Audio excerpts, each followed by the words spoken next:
Screams. Hello. Really, Dan?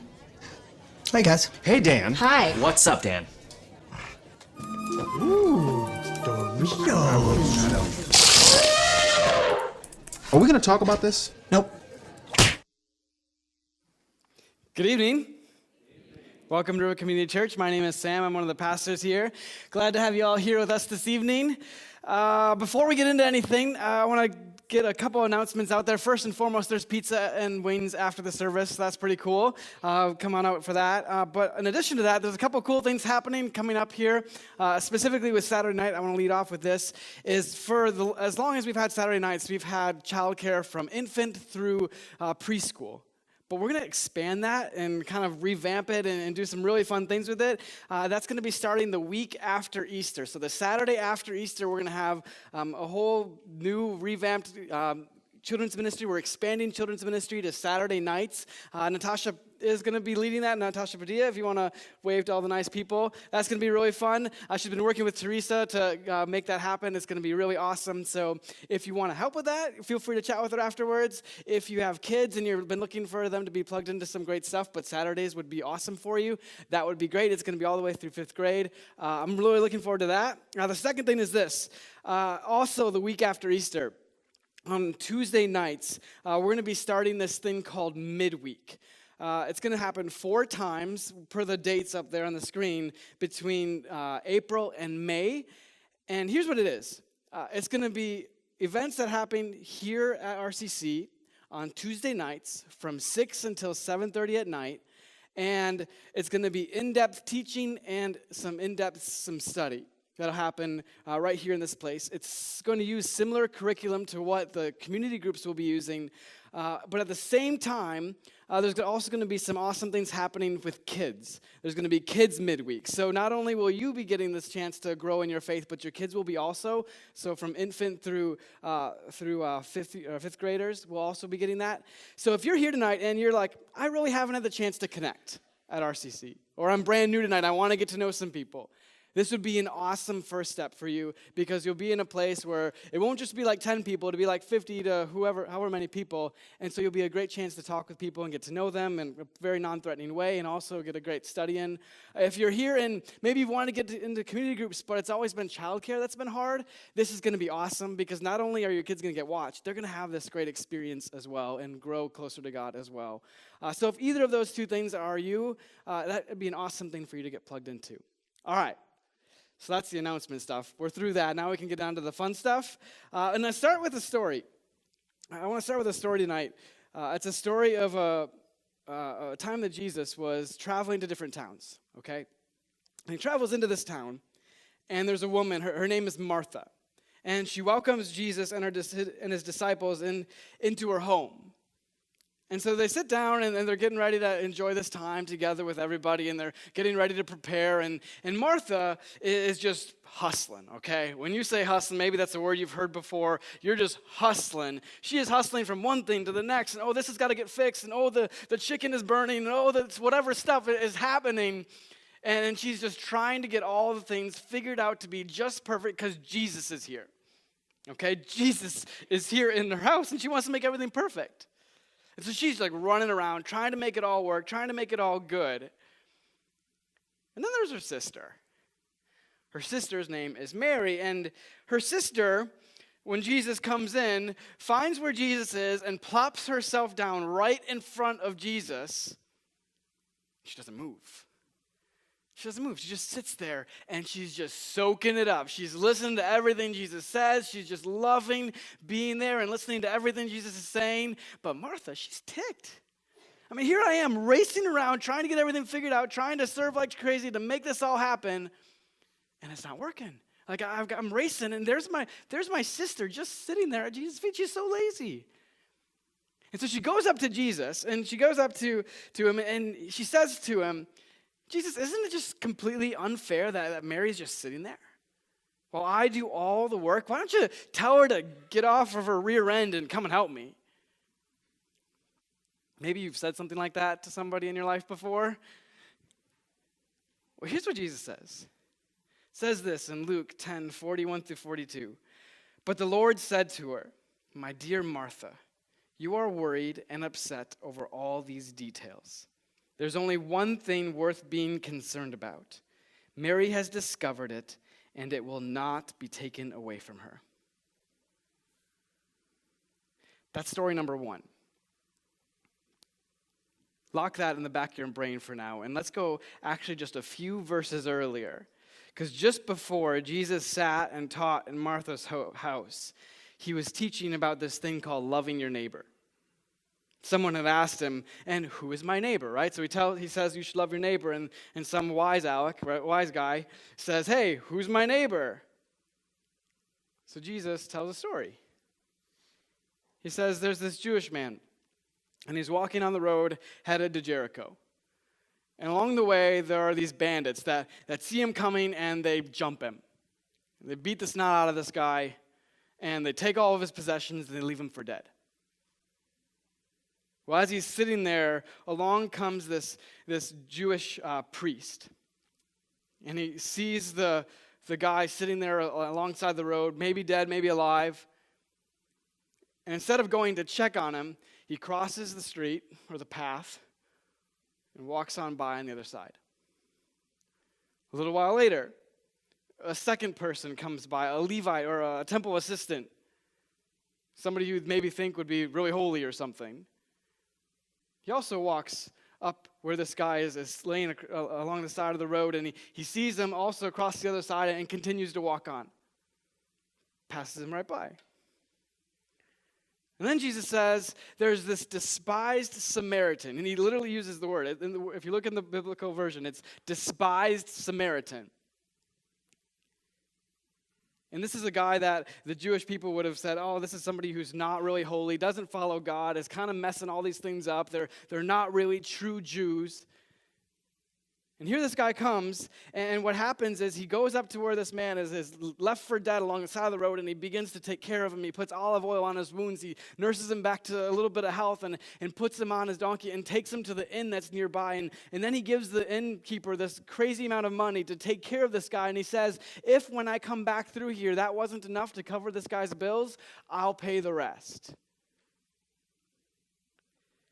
And at the end of telling the story, Jesus says, he asks, now which of these three would you say was a neighbor to the man who was attacked by bandits? Jesus asked. The man replied, the one who showed him mercy. Then Jesus said, yes, now go and do the same. So we're in this series right now, as you can see, the series Elephant in the Room. And we're talking about maybe some of the stuff that some churches tend not to address because it's kind of hard stuff. It's complicated. It's maybe just a little uncomfortable. And that's the kind of stuff that we like to talk about, so we're just going to go right after it and talk about these things. And today's topic, today's elephant in the room is this. It's serving. And serving is an elephant because typically we find ourselves at the extremes of it.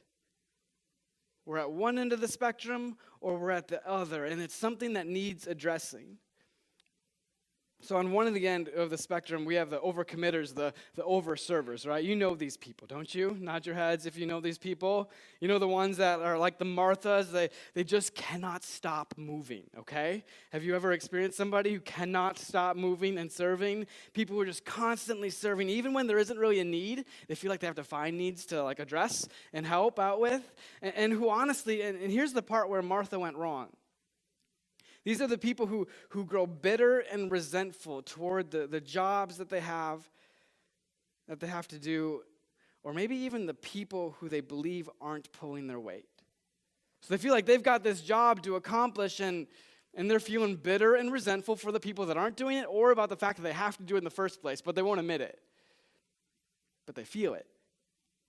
And then on the other end of the spectrum is the people who walk right on by, right? They're the priest or the temple assistant, the ones who see this need, but it's kind of like they don't even notice, right? They like just keep on going. The ones who are so consumed by personal needs and preferences that they ignore the need that's right there in front of them. They got their own stuff. They're so focused on what they're supposed to be doing that they don't see the need, that they walk right on by. They're worried about their own needs, not anybody else's. When it comes to serving, this is the rub. To be consumed by it and controlled by the neediness around you misses the point. And so does believing your needs and your preferences absolve you from the call Jesus has on your life to love your neighbor. Both ends of the spectrum, they miss the point. But there is a point. There is a point to be made. God actually calls us to serve. In James, it says this. It says, pure and genuine religion is in the sight of God the Father, means caring for orphans and widows in their distress and refusing to let the world corrupt you. And it also says in the next chapter, it says, what good is it, dear brothers and sisters, if you can have faith, but don't show it by your actions? Can that kind of faith save anyone? Suppose you see a brother or sister who has no food or clothing, and you say, goodbye and have a good day, stay warm and eat well, but then you don't give that person any food or clothing. What good does that do? So you see, faith by itself isn't enough. Unless it produces good deeds, it is dead and useless. God calls us to serve. Our faith should produce something. It should. So why is it hard sometimes to do it? And then do it with the right heart. Do it with actually the right way of doing it. I think it's actually because there's this secondary thing. There's this secondary elephant here in this room that we haven't quite talked about. There's this other thing that I think all of us kind of can feel. We all know it's this underlying thing that we're all experiencing, but we don't really want to address it because it's so fundamental to just the way things are. This is it.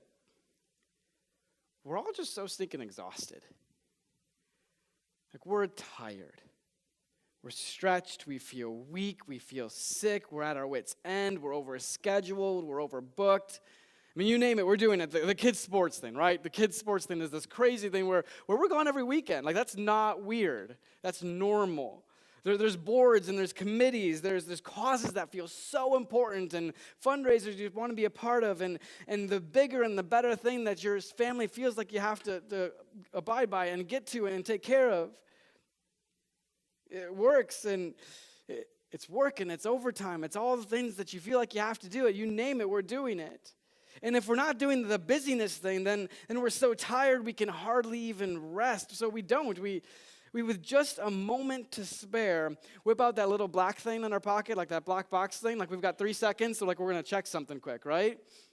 Because we're too tired to even rest. Because we're just exhausted, right? It's just how it is. We want to see what everybody else is up to. We're talking about serving today, but the only way we can get to serving, and to get to serving in the right kind of way, not the Martha kind of way, is to address that secondary elephant. And honestly, I live this life all the time. It's busy. If you talk to my wife and I, there's just weeks where we feel like we're literally racing. You get past each other and you're like, hey, bye, see you later, right? That's just how it is. It feels exhausting. There's just weeks where it's tiring.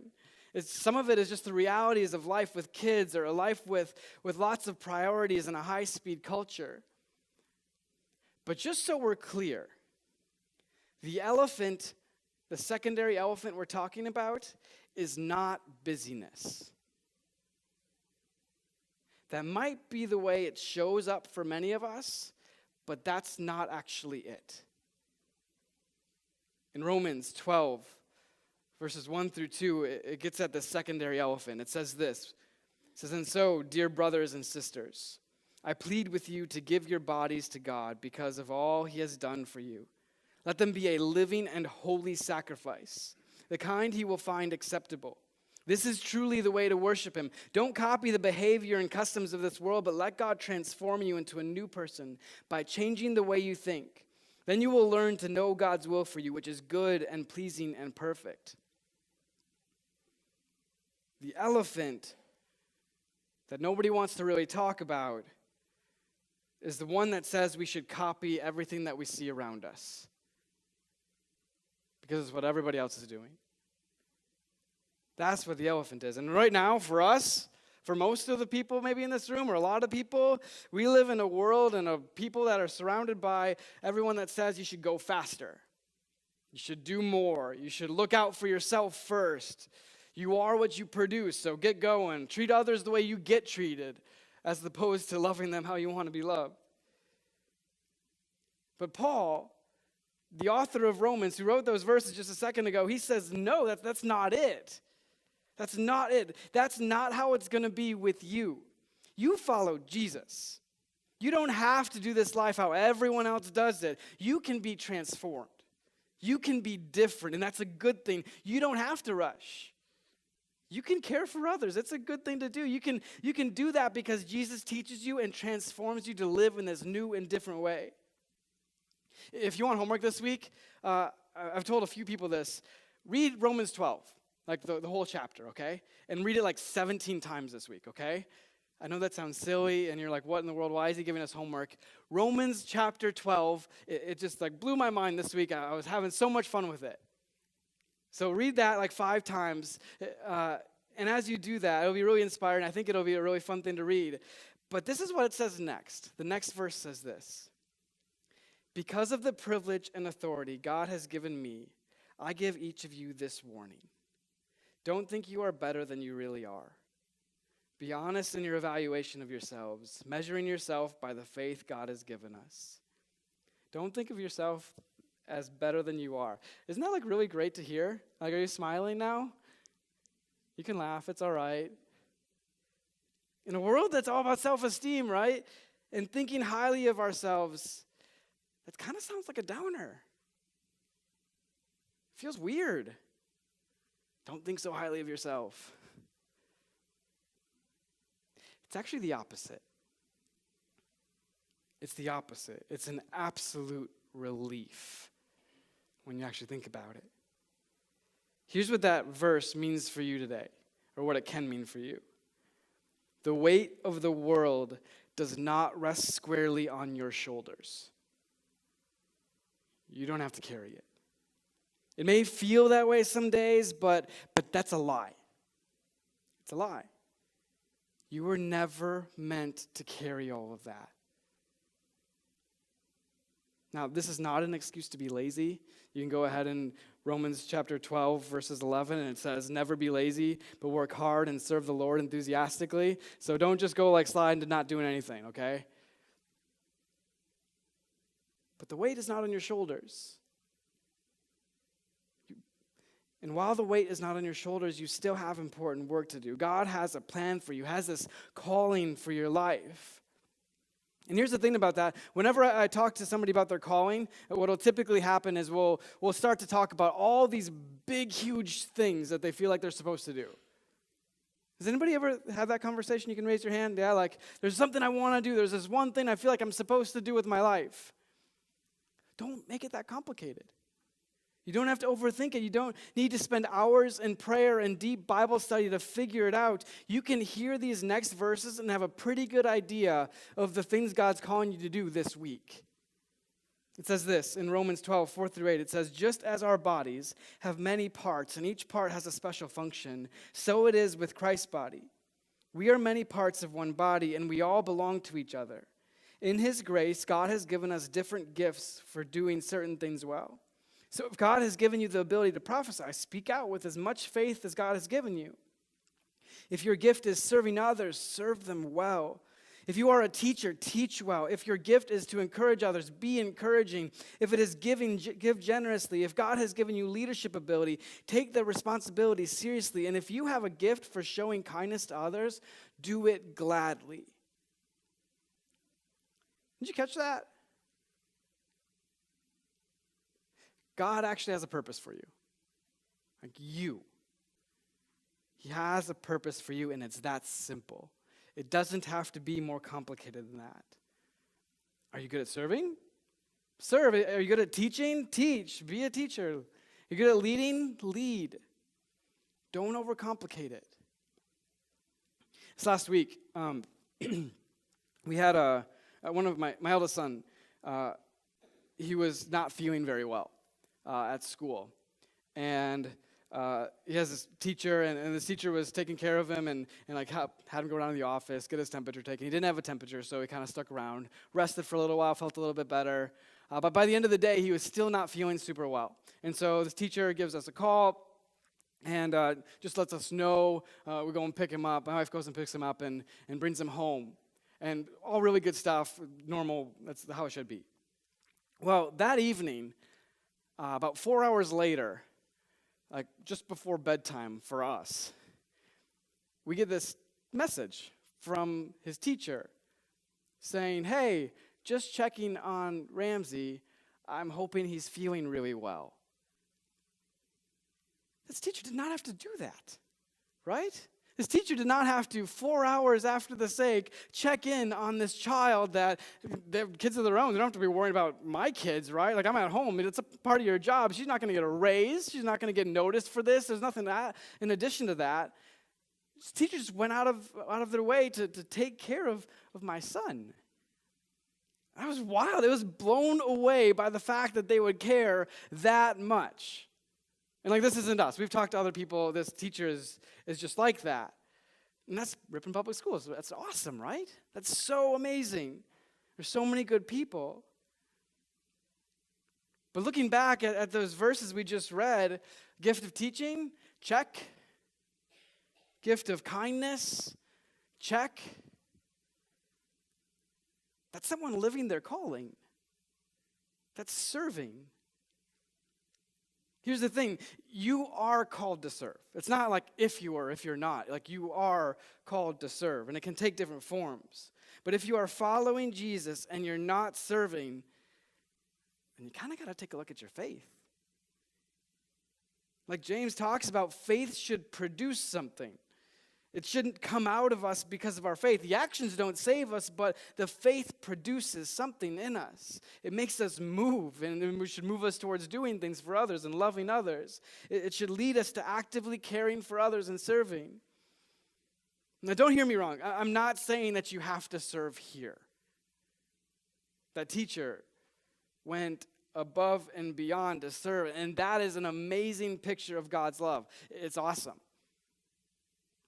It was at school. A coach of kids' sports can do the exact same thing. You can care for those kids. You can serve in so many ways in the community. You can serve your family. You can serve at work. You can serve in tons of ways. Just don't serve like Martha. Don't do it out of obligation. Don't do it because you feel like you have to. Do it as an opportunity to show Jesus. It demonstrates and it shows his love. I get to hear from a whole bunch of you. Like on a regular basis, I'll get to check in with a bunch of you throughout the week. And it's crazy. It's absolutely wild. We have people who serve all over the place in ways that if you knew, you would be sitting like looking across the room and be like, I cannot believe I get to be at a church filled with such amazing people who are serving God. Like, it's awesome. You'd be blown away just looking around the room. If everybody had a little sign like where they serve, wherever, you'd look around here and you'd be just thrilled with it. If you knew the kind of people that you get to be with here, you'd just be amazed by that. And when we do it well, the thing about it is we are showing this small corner of the world God's love. It's actively happening. That's how God changes the world. It's not in the big, crazy dreaming thing. Sometimes that happens. But it's in the everyday serving and loving and caring that it happens. Some of you here tonight have your very full schedules already. Like you're just busting it, trying to make it happen. You're serving all over the places. You're doing a lot. Don't be Martha. Serve because Jesus has changed and transformed you. Make that your reason. It'll change and shape the way you do it. It won't look how the rest of the world does it. It'll be free from all of those loaded expectations. Instead of running little Johnny's practice because you have to, you'll see it as an opportunity to treat each of those kids as Jesus would. That's ministry, your God-given ministry. You can make that how you're serving Jesus. That shift. It'll change the way you see the people you serve and the people you work with. It'll make what you do a whole lot more purposeful. And it'll avoid that trap of bitterness and resentment that Martha fell into. And that's a really easy one for a lot of us. Like we're working away, toiling away, and in our brain we're thinking, I shouldn't have to do this, or so-and-so should be helping me. It's a freedom. It's awesome to have that not be there. Now, maybe you're here and you're thinking, I want to serve. I want to be like the Good Samaritan. I don't just want to walk on by. I want to use the gifts God's given me and do something for him. Well, maybe it's time. And you could do it here if you wanted to. It doesn't have to be here, but it absolutely could be. If you want to serve here, though, here's what you need to know. And I think this is really, really important to grasp before you step into serving, because it gives you a why for why you're doing this sort of thing. In Hebrews 10:25 it says, "And let us not neglect our meeting together, as some people do, but encourage one another, especially now that the day of his return is drawing near." I don't know if you know this or not. Maybe like you've come to church before just feeling like, I've got to find a good church and it'll make me feel really good. The act of meeting as a church is actually incredibly powerful. When Romans 12 says we are transformed by the renewing of our minds instead of conforming to the ways of the world, it says something that all of us busy people and all of us who are struggling to know if we're worthy of respect and love know so well. We live in a world that tells us to go faster, to do more, so that we can be good enough. Except it never feels like we ever quite get there. We're just never enough. When we come together for church, we are being reminded that God has something different for us. We're reminded we don't need to rush or fill our schedule to overflowing to be enough. We are loved by Jesus just as we are. He loved us and forgave us because he chose to, not because we earned it. So we sit in here in church and we pause. We pause for just an hour each week to be like Mary instead of Martha.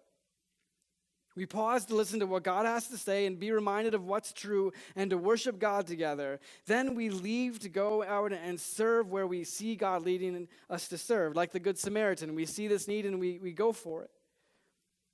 Listening like Mary, pausing for that second, trying to hear from God, and then acting like the Good Samaritan, doing something about it. Back and forth and back and forth. If you want to serve here at RCC, if you want to serve to help create and foster this chance to pause and listen like Mary, to hear what's true, to be inspired and follow and be transformed by Jesus, you can do that. You can be part of that. Maybe that sounds like something that you want to be a part of, and there are so many ways you can do that. So here's what we're going to do. At the end of the service, there are a couple of staff people here tonight that are going to just stand in the front here. And Adam wants you to talk quickly to him because he wants to get wings. But don't let him fool you because we'll have plenty. It'll be fine.